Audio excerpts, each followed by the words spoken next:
So everybody remembers back in the day in high school, or junior high, let's say. Junior high is a good time phrase for us.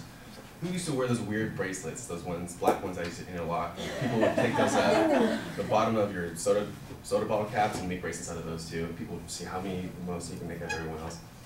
Everybody wanted to look a little more eccentric than someone else. Everybody had to look a little bit different than someone else. Everybody had to have something on top of someone else. Well, according to Mr. West, if you want to stand out, don't be different, be outstanding.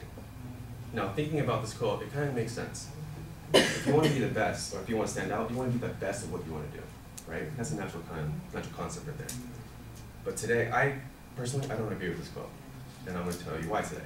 I'm going to tell you why I don't agree with the quote, examples of the quote, why I don't agree with the quote, and a quote myself that really integrates with this quote too. Now, reason why I don't agree with this quote is because I feel that when you limit yourself to what the bounds are supposed to be, to what the rules per se are supposed to be, you're never going to be anything extraordinary. You're never going to excel and become something great because you're always going to be working with rules. You're going to be working with guidelines. I feel that using your right side, your brain, your intuitive side, allowing yourself to work outside these boundaries, what side is supposed to be normal, is going to give you that perspective to look at things differently than normal people will. Now, this isn't the best example per se, but a lot of mathematicians have a lot of their greatest theories where they're induced a little bit of drugs. Now, it sounds bad, but at the same time, it's not.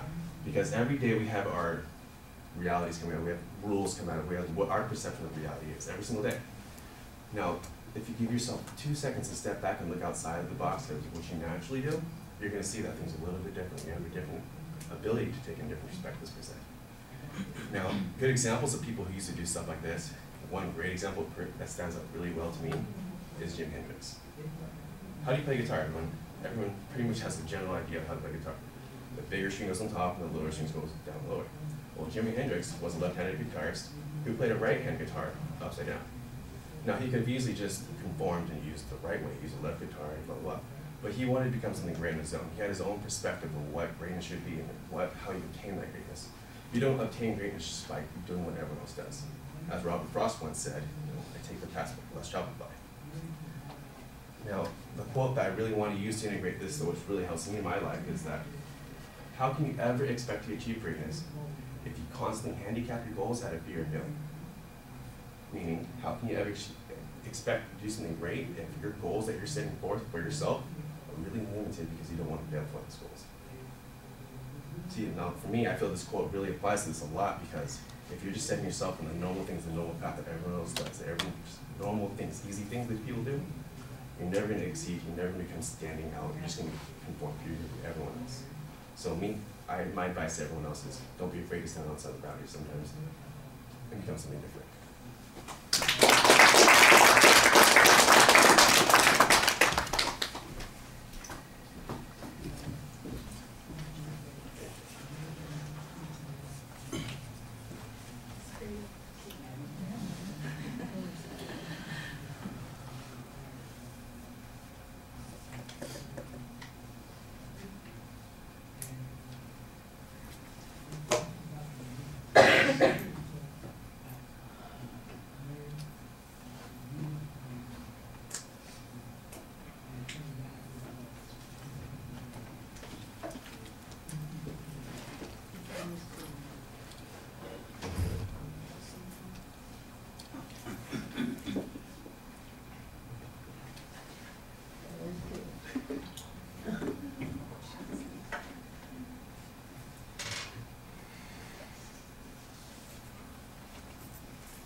No, I like the story that you used to get us started with, and the tie into the quote was fine.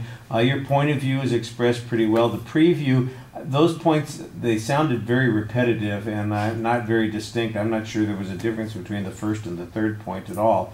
And in the body of the speech, you don't really stick as clearly to those points I did think that you distinguished what the supporting structure was, mostly with your visual presentation, not with the language or the transitions that you used. The content develops okay. You've got a couple of good illustrations. The Jimi Hendrix one, I think, works really well. Your voice, you started off pretty effectively, but you have a tendency to drop the tone of your voice and get a little bit quieter as you're speaking.